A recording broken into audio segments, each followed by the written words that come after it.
রহমতুল্লাহি ওয়া বারাকাতুহু। আমাদের একটি কাজ পেয়েছি, ছোট্ট একটি কাজ, একটি ওয়ার্ড্রোব বার্নিশ করব। তবে ওয়ার্ড্রোবটি বয়স হবে অনুমানিক 40 থেকে 45 বছর বয়স হবে। তারা বললো আর কি সিদ্দিক ভাইয়ের ওয়ার্ড্রোব। এটি আমি কন্ট্যাক্ট নিয়েছি। 4টি ডয়ার আর একটি পাল্লা সহ যে দেখতে পাচ্ছেন পিছনে আছে। এই ওয়ার্ড্রোবটি বার্নিশ হবে। তবে এটা আজকে শেষ করে দেব। আজকেই কাজ শুরু করছে, আজকে শেষ করে দেব।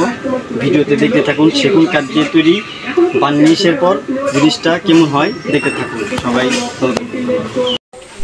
তবে আজকের ভিডিওটি আপনাদের কিভাবে পুরনো ফার্নিচার রং করবেন, সেগুন কাঠের যে ফার্নিচারটি সেটা কি লাগে, কি কি রং লাগে এবং কিভাবে শেষ পর্যন্ত দেখতে থাকুন। কিভাবে বার্নিশ করব, খুব কম খরচে আপনার একদম চকচকে হয়ে যাবে এবং লাস্টিং করবে।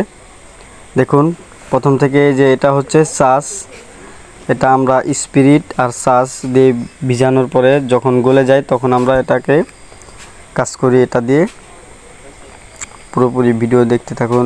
এটা হচ্ছে সাস।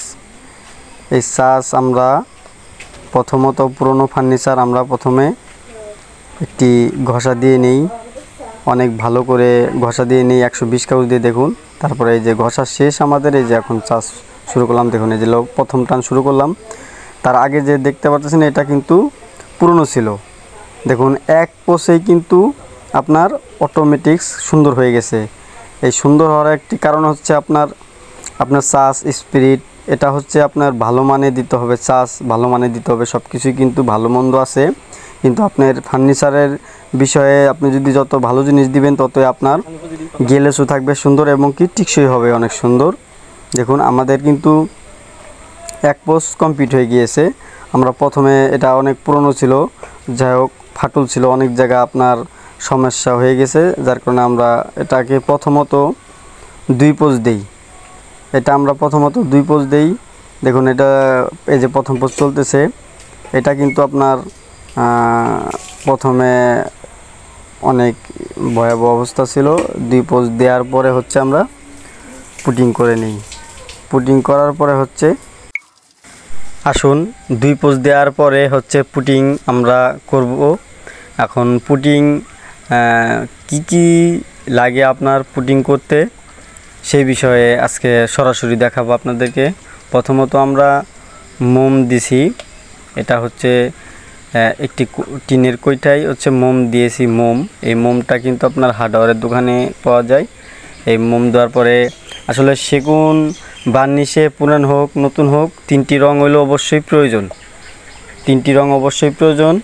3টি রঙের ভিতরে একটি হচ্ছে আপনার সিঁদুর, আর একটি হচ্ছে এই যে দেখতে পাচ্ছেন এটা হচ্ছে এলা মাটি। এই এলা এটা কিন্তু লাগবে, অবশ্যই লাগবে আপনার এলা, সিঁদুর আর হচ্ছে কালি ব্রাউন।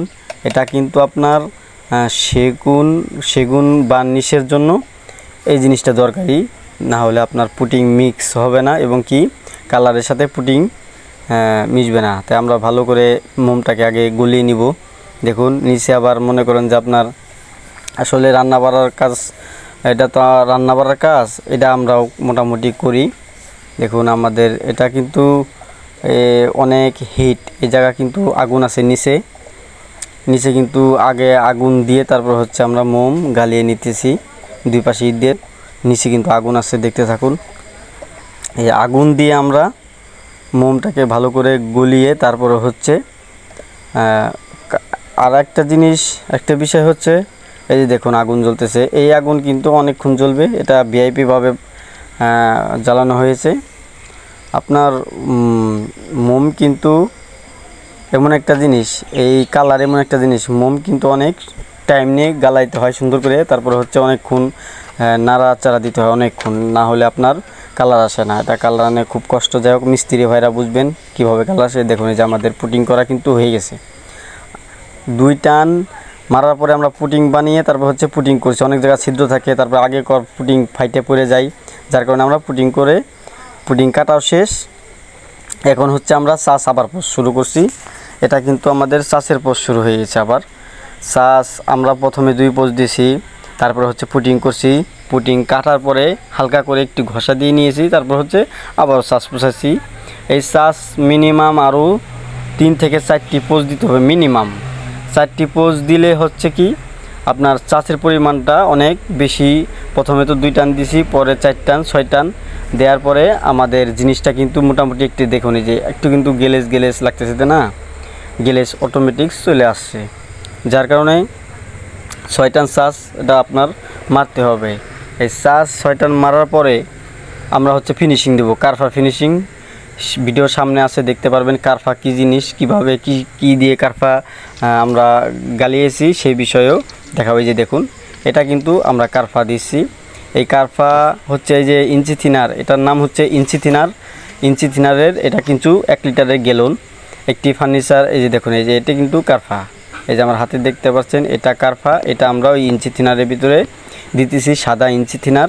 এই ইঞ্চি থিনার দেওয়ার পরে মিনিমাম 1-1.5 ঘন্টা রাখতে হবে রোদ্রে। তারপর হচ্ছে যখন গলে যাবে তখন জিনিসটা গেলেসে পরিণত হবে। এই গেলেসটা আমরা ফার্নিচারে দেবো আর কি। ফার্নিচারে দেওয়ার পরে কিন্তু গেলেস খালি আসতেই থাকবে। এই ফার্নিচারে দেওয়ার একটা নিয়ম আছে। এই কারফাটা কিন্তু অনেক মারাত্মক। এটা যদি বেশি পরিমাণ টানা হয় কিংবা টানা যদি আবুল তাবুল হয়, তাহলে আপনার এই যে চাষ যে আমরা আগে টানছি এই চাষ কিন্তু উঠে চলে আসবে। এটা অনেক রিস্কের কাজ। আসলে দেখা যায় সহজ, কিন্তু অনেক কঠিন। দেখুন আমরা ওয়ার্ড্রোপের নিচে 2 পাশে 2টি কাঠ দিয়ে নিছি। তারপর হচ্ছে আমরা এখন কিন্তু কারফা টানতেছি। আমাদের চাষের টান কিন্তু শেষ। এই কারফা হচ্ছে আপনার এমনভাবে টানতে হবে, আপনার কারফা যখন প্রথম 1 টান দিতে হবে একবারে প্রথম চান্সে। সব জায়গায় আপনার কোনাকাঞ্চি যে এখানে যা আছে এক জায়গায় প্রথমত একটি পোজ দিতে হবে। একটি পোজ দেওয়ার পরে হচ্ছে আমাদের দেখতে হবে একটু সময় দিয়ে, ধরেন 10 মিনিট কিংবা 5 মিনিট সময় দিয়ে তারপরে হচ্ছে টাচ করে আঙ্গুল টাচ করে দেখতে হবে যে শুকাইছে কিনা। শুকাইলে পরে আরেকটা টান দিতে হবে। কিন্তু সাথে টানলে কি হবে, আপনার ফিনিশিংটা নষ্ট হয়ে যাবে। ফিনিশিং কিন্তু ভালো দেখা যাবে না। শুকিয়ে নিলে সব থেকে বেশি ভালো হয়। মার্কিন কাপড় দিয়ে সুন্দরভাবে লেবেল করে টানতে হয়, লম্বা টান দিতে হয়। বেশিরভাগই লম্বা টান দিতে হবে, ছোটোখাটো টান দেওয়া যাবে না। তাহলে আপনার তেনা সাপ মানে যদি ফিনিশিংয়ের মতো হয় তাহলে আপনার মার্কিন কাপড় দিয়ে খুব সুন্দরভাবে লম্বা টান দিতে হবে। আপনারা তো ভিডিওতে অবশ্যই দেখছেন আমরা কিভাবে টানতেছি, সামনে আরও আছে, দেখতে থাকুন। আসলে এই কাজের ক্ষেত্রে আমাদের কিন্তু খরচ হয়েছে। এই যে দেখুন এটা কিন্তু মার্কিন কাপড় দিয়ে আমরা কাজ করতেছি। এই ওয়ার্ড্রোবের পিছনে কিন্তু প্রায় 1500 টাকার রং সামানা, 15 থেকে 1600 টাকার রং সামানা লাগছে। এটা কিন্তু অরিজিনাল বার্নিশ, অরিজিনাল চাষ, সব কিছুই ভালো কিন্তু।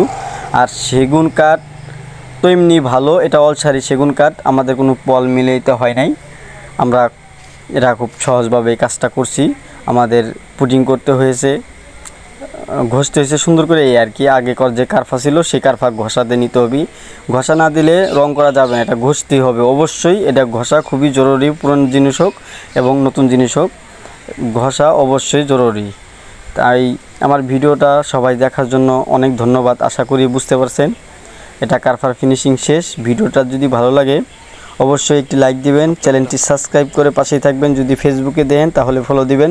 পরবর্তীতে আরেকটি ভিডিও নিয়ে আপনাদের মাঝে আসব। দেখুন আমরা কিন্তু বার্নিশ করে ঘরে একবারে উঠিয়ে দিয়েছি। সবাইকে অসংখ্য ধন্যবাদ ভিডিও দেখার জন্য। আসসালামু আলাইকুম রহমতুল্লাহি ওয়া বারাকাতুহু।